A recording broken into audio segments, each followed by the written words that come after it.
আর মানে এই সময়টাতে খুব বেশি যেই একটা সমস্যা দেখা যাচ্ছে সেটা হচ্ছে যে আপনার মানে কুকুরের কামড়ানোর কেসগুলা কিন্তু পাওয়া যায়। আমি এর আগেও বলেছিলাম, এর আগে একটা মানে দেখা যায় লাইভে আম যে মানে এখন আসলে ওদের প্রজননের সময় তো। তো ওরা বেশিরভাগই হচ্ছে হিটে এসে থাকে কুকুররা।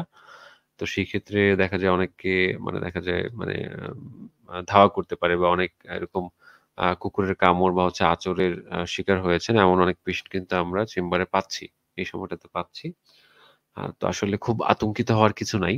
আপনি বা দেখা যায় মানে আ আ কুকুর আপনাকে কামড়ালেই যে আপনার জলাতঙ্ক হয়ে যাবে, জলাতঙ্ক হ্যাঁ, 100% এটা হচ্ছে একটা ফ্যাটাল একটা ডিজিজ। এটা এমন একটা ভাইরাস যেটা আপনার নার্ভাস সিস্টেমকে ধীরে, ধীরে হচ্ছে কন্ট্রোলে নিয়ে নেয়। অনেকটা জম্বির মতো অবস্থা হয়ে যায়। আ আমরা এরকম অনেক ছবি দেখেছি ছোটবেলাতে। হলিউডের এরকম অনেক ছবি দেখেছি যে জম্বি হয়ে যায়। মানে মানুষ আ আ দেখা যায় আরেকটা মানুষকে খাচ্ছে এরকম একটা অবস্থা হয়ে যায়।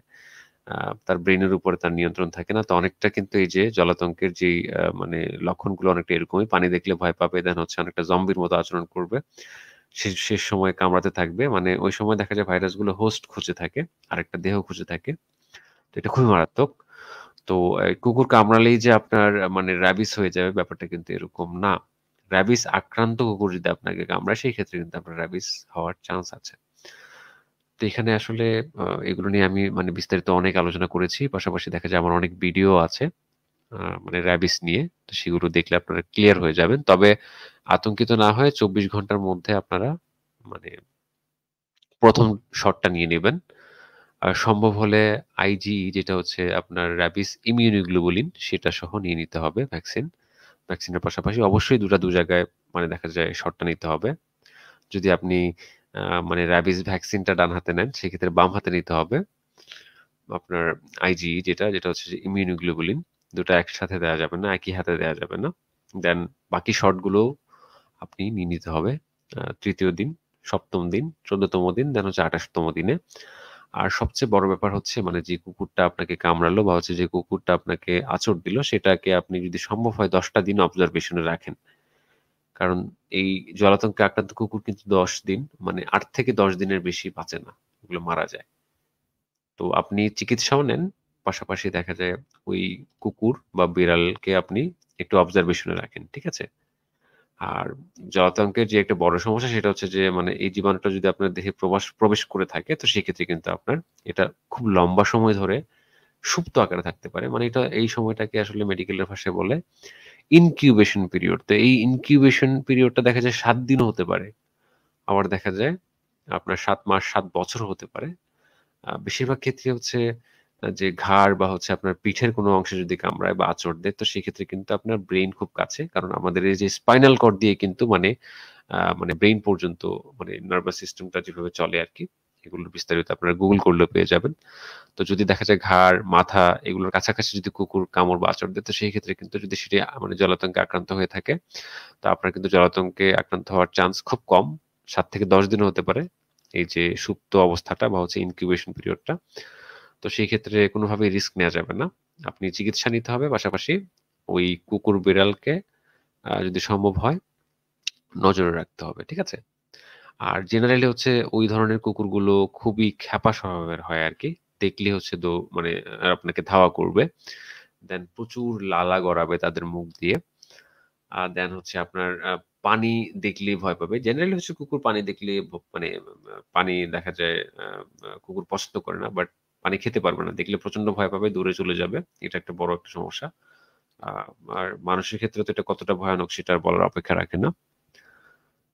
দেন হচ্ছে মানে আ আ যদি কোন কারণে যদি দেখা যায় ওই প্রাণীটা যেটা হচ্ছে যে আপনাকে কামড়েছে বা আঁচড় দিয়েছে, যেটা যদি ১০ দিনের উপরে যদি এটা মানে আ বেঁচে যায় আপনি যদি এটাকে চোখে রাখতে পারেন বা হচ্ছে কোনভাবে আটকে রাখতে পারেন, তো সেই ক্ষেত্রে আসলে ভয় নাই। তারপরেও দেখা যায় তার মধ্যে তো আপনি অলরেডি ৩ টা শট নিয়ে নিতে হবে। কারণ ০ দিনে ১ টা, ৩য় দিনে ১ টা, ৭ম দিনে ১ টা। তো এভাবে করে আপনার ৩ টা নেওয়া হয়ে যাবে ১০ দিনের মধ্যে।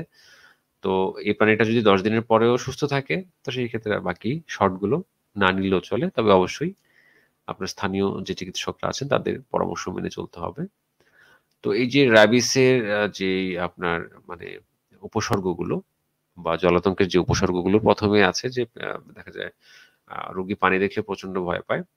পানির শব্দটাও কিন্তু সহ্য করতে পারবে না। এটাকে হাইড্রোফোবিয়া বলা হয়ে থাকে। এটা খুবই মানে মারাত্মক মানে খুবই মর্মান্তিক এই দৃশ্যগুলো আসলে যারা খুব কাছ থেকে দেখেছেন। আপনারা YouTube এ সার্চ দিলে অনেক এরকম ভিডিও পাবেন যে রাবিস আক্রান্ত রোগী।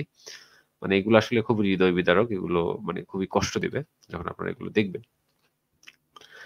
দেন হচ্ছে আপনার মানে মানে রোগী হচ্ছে হ্যালুসিনেশন করবে। হ্যালুসিনেশন আ শব্দটার সাথে আপনারা আশা করি পরিচিত। মানে দেখা যায় আ মানে মতিভ্রম বলে আরকি বাংলাতে এটাকে। মানে এটা কল্পনা করবে। দেখা যায় মানে ভূত দেখবে এরকম মানে এরকম অ্যাবনরমাল কিছু একটা দেখবে। দেখার পর চিল্লাফাল্লা করবে এরকম আরকি। দেন হচ্ছে বিভ্রান্তি, ডেলিউশন হবে। দেন হচ্ছে আক্রান্ত রোগী মানে অন্যজনকে কামড় দেওয়ার চেষ্টা করবে। এটা অবশ্য লাস্ট স্টেজ এ হয়ে থাকে যখন হচ্ছে মানে এইটা এই রাবিসে আক্রান্ত সম্পূর্ণ মানে একটা মানুষ রাবিসে আক্রান্ত হওয়ার পর মানে যখন এই ভাইরাসটা তার দেহ থেকে অন্য একটা দেহ খোঁজে, তখন হোস্ট খোঁজার জন্য এই কাজটা করে থাকে কামড়ে আরেকটা দেহে হচ্ছে প্রবাহিত হওয়ার জন্য। মেইনলি হচ্ছে এটা লালার মধ্যে থাকে বেশি রাবিস ভাইরাসটা। তো আ লক্ষণগুলো যেগুলো আমি বললাম যে আসলে মানে আ মস্তিষ্কের আবরণিত এটা ভেদ করে আপনার মস্তিষ্কে চলে যাবে। দেন মেনিনজাইটিস এ যেটা হয় মানে মেনিনজাইটিস এ হচ্ছে যে আপনার মস্তিষ্কের আবরণগুলো নষ্ট হয়ে সেখানে হচ্ছে মানে আ সংক্রমণ হয়ে থাকে। দেন অতিরিক্ত লালা পড়বে। দেন চোখ দিয়ে পানি পড়তে পারে। তো মানে যে প্রাথমিকভাবে যে চিকিৎসাটা নেয়া হয় সেটা হচ্ছে যে আপনি মানে কাপড় ধোয়া সাবান দিয়ে কমসে কম ২০ মিনিট ধরে হচ্ছে সাফ করতে হবে। জায়গাটাকে পরিষ্কার করতে হবে। ঠিক আছে? আর যত দ্রুত সম্ভব মানে উপজেলা হেলথ কমপ্লেক্স বা হচ্ছে সদর হাসপাতালে চলে যাবেন। সেখান থেকে ১ম শটটা যত দ্রুত সম্ভব নিয়ে নিতে হবে। ঠিক আছে? তো জলাতঙ্ক নিয়ে আমি অনেক বেশি আলোচনা করেছি বা আমার অনেক ভিডিও আছে। তো এটা নিয়ে আসলে খুব